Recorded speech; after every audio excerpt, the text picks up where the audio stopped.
Alright, this is the GT in for a little pit stop, and I'm going to try and tune it up today. I have a flat here, so I'm going to change that, and then I'll just go through a few other things that I like to double check and tune up, just to keep my bike running pretty nice. And yeah, hopefully it doesn't take too long, but we'll see. There's nothing worse than having a bike out of commission. And yeah, it's really just a flat tire, but I want to check some other stuff too. I've actually seen people, just because they get a flat here and there, they end up selling the whole bike because they're too lazy just to fix it. So yeah, if you have a bike sitting for a while, or you always wondered what needs to get tuned on a bike, then hopefully this video gives you a little bit of an insight into that. If you want to make taking the rear wheel out a little bit easier, you can change it to the smallest gear on the front and back, and that should give you a bit of chain slack. Too much grease popping out of there, so you got to wipe that up. You can see I put too much grease in there, but yeah, it just pops out if you put too much in. Those are the XT grease guard hubs. So yeah, just changing the tube out, and I kind of want to figure out how it happened. Always good to find out how it happened so it doesn't happen again. Alex, the bike guy, actually tagged me in a wheel change time trial, so we'll go ahead and set the timer.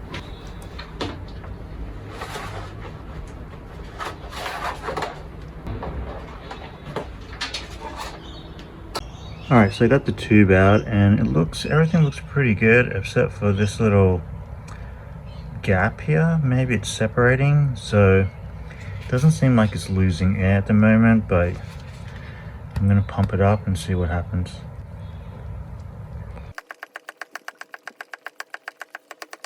Alright, so it looks like it's holding air, but it's a little bit tricky because if you get here and you just tilt it, that's where the air is coming out from, which is a shame because it's a pretty good tube, but I'm gonna swap it out for a new one. Might be able to like put super glue in there or something, but I don't want to risk having another flat when I'm filming. When I'm filming the Ride Talk videos, not when I'm filming that.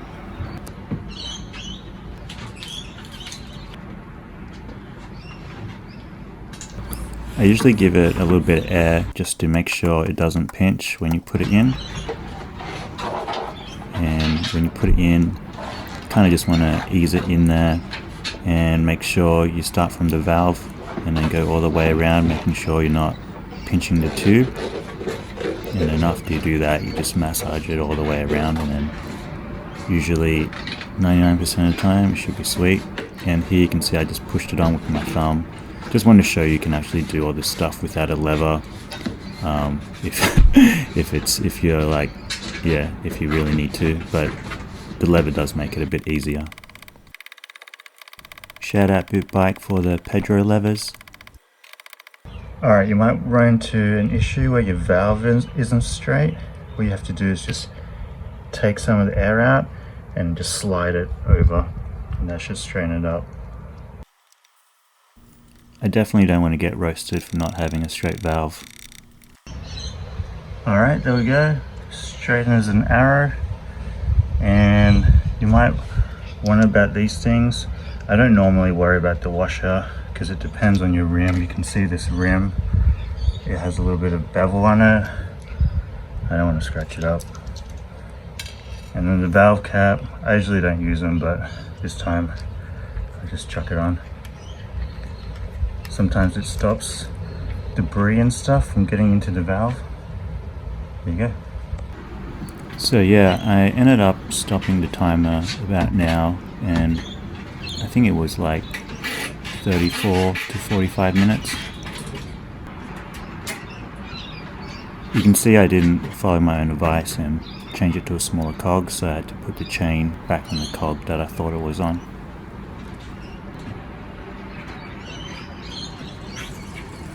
You also don't necessarily need a stand to do this, but with adjusting gears it does make it a little bit easier. When I'm too lazy to put on the stand, I just turn the bike upside down. Alright, so I got the back wheel on there and it's going pretty good. I did double check to make sure it's fairly true.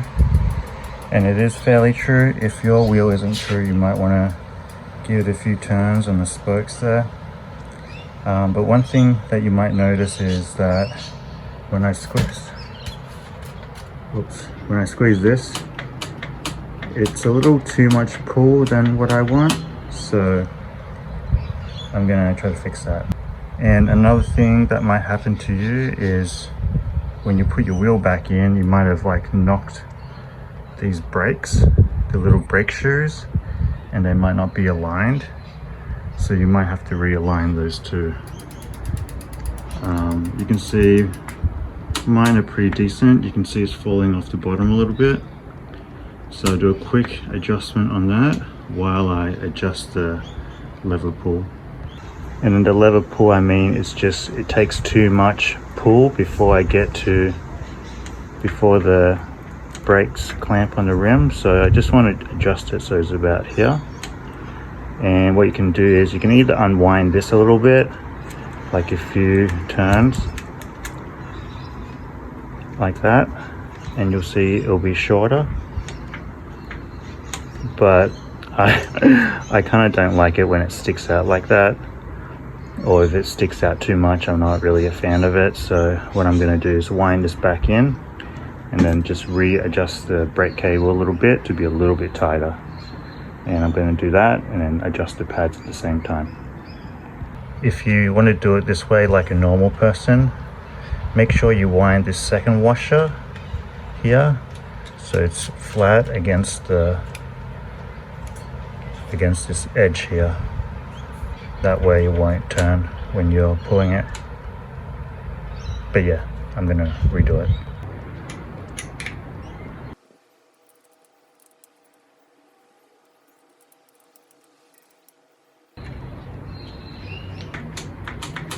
Alright, so just tighten the cable a little bit, just by hand. Just maybe like 5 mil tighter, 3 to 5 mil tighter. And then now, because you can see my brake pads are away from the rim, I'm going to take out all the slack in the cable by winding this out, just so my brake pads start to touch. And then I'm going to align my brake pads once they're against the rim. You can see I can't unwind it that much further. You can just stop there. And then that way I can align my pads a bit better, or a bit easier. So they're kind of like flush against the rim. Or if you want a little toe, so when the wheel hits the pad, it has a little bit of kind of like, it can ease in there. You can do that as well. Some people put like a 5-cent coin in here or a small piece of plastic just to raise this side of the brake pad up a little bit. So when it goes in, it'll press down nice and easy on it like that. That also sometimes helps squeaking as well.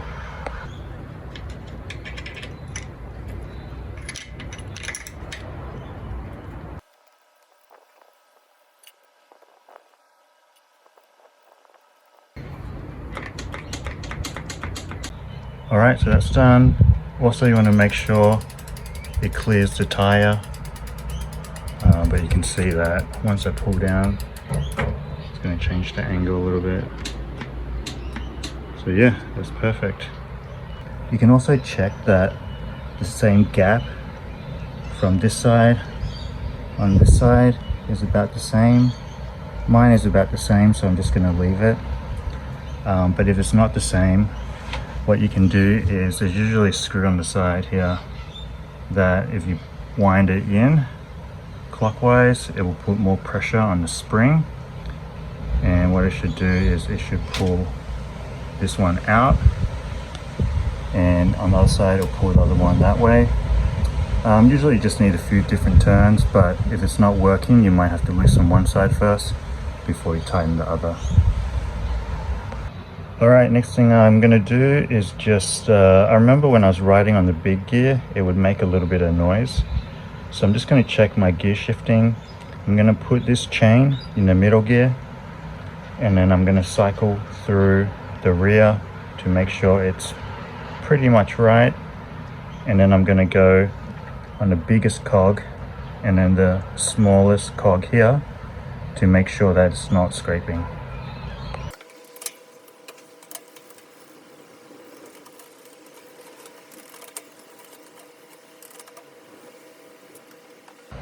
Okay, so seems pretty good. With the middle ring, you want it to work on these inner gears here, not scraping. This big ring, usually it's these cogs, and then the little ring is these cogs on the back. So if as long as that clears and it switches gears pretty good, then it should be good. I'm going to try the big ring now and then the smallest cog there.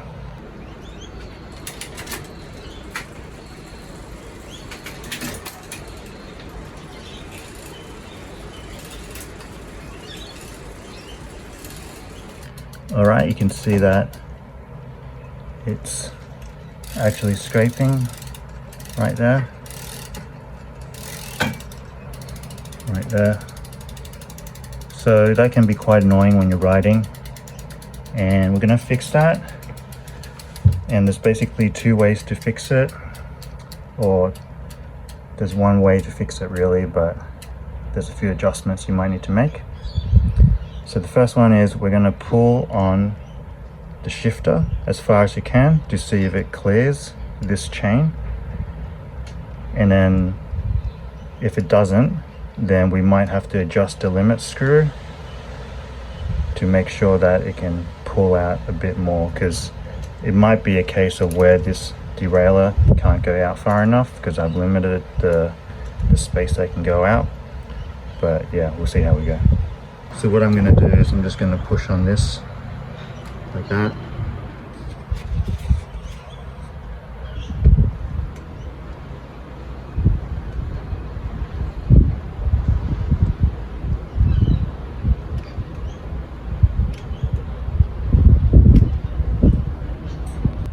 So when I push on it, it does come out a little bit, so it's pulling on the cable a little bit further. So it means there is enough room for this front mech to kind of clear the chain. But what's happening is there isn't enough cable tension. So I'm going to try to put a little more cable tension on this. And there's two ways to do it. One, you can tighten it at the bolt here and give it a little bit more. And then the other way is, the quicker way, is you can use the barrel adjuster if you have one here and wind this out anti-clockwise, and that should give a little bit more tension. So I'll just do that now.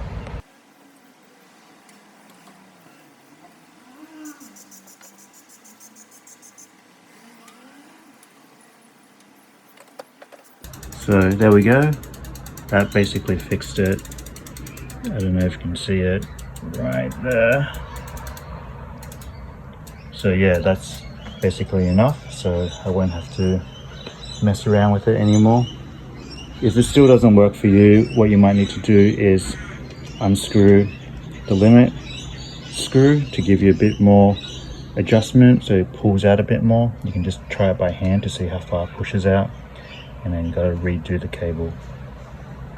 Alright, gears are good, rear tire is good and it's kind of true, brake pads are working good. You can see the lever pulls nice here. Next thing to do should be pretty easy. Adjust the seat a little bit forward. You can see that it's kind of slipped all the way back, but I'll fix that up, and then I might just readjust the seat post height, just hop on it, see how it feels as well. It's always good to adjust it if it's feeling slightly off, and then we'll see if there's anything else.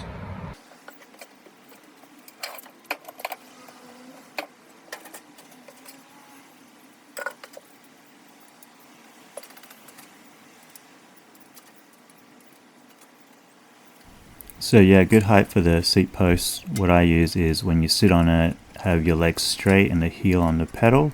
So when you're actually riding, you have a little bend at the knee, and then you can also reach the ground just when you're sitting on your seat. Obviously you can adjust it to what you feel comfortable with, but yeah, that's kind of a good starting point.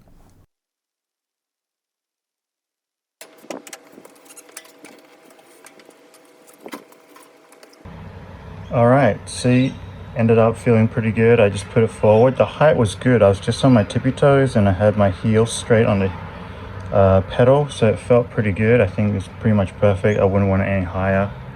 And then the next thing, basically check your front wheel. The brakes are working pretty good on this one. And it's also pretty true. Just give it a spin. Pretty good. I do need to test the shocks a little bit. I think it was like slightly soft, so I'm just going to test that and then tighten it up if I need be.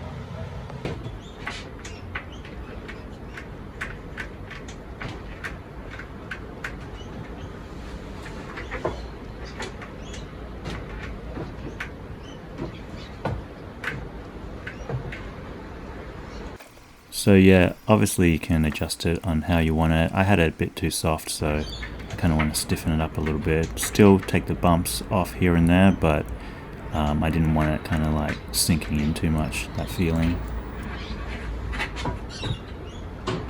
Alright, shock's feeling pretty good. One last thing you can test is to see if your headset is loose. And if it's loose, you might just need to loosen your stem and just tighten it down a bit. I did check and it was alright. With suspension forks, what you need to do is turn the wheel sideways and then shake it to see if you get any play in the headset. I'll show you how to do that.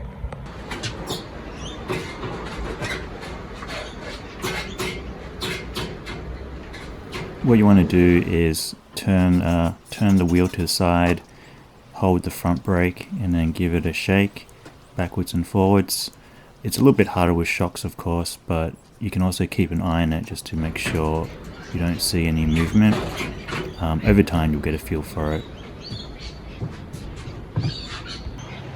Alright, that's looking pretty good. Everything is going pretty sweet. Excuse me, one thing I did notice was my pedals had kind of some dirt on it. It's not too bad here, obviously, but on this one, just a bit of dirt. So what I like to do, I'll show you. So you can just use a wire brush and a nylon brush. I went straight to the wire brush just because I know the dirt was pretty stuck on there. And basically, yeah, you just kind of like scrape it off. It doesn't take too long, and I think it makes your bike feel like way fresher. It's kind of like having like dirt on your shoes or something. Sometimes it's good to get it off so it feels better. Alright, pedals are done. Looking pretty good.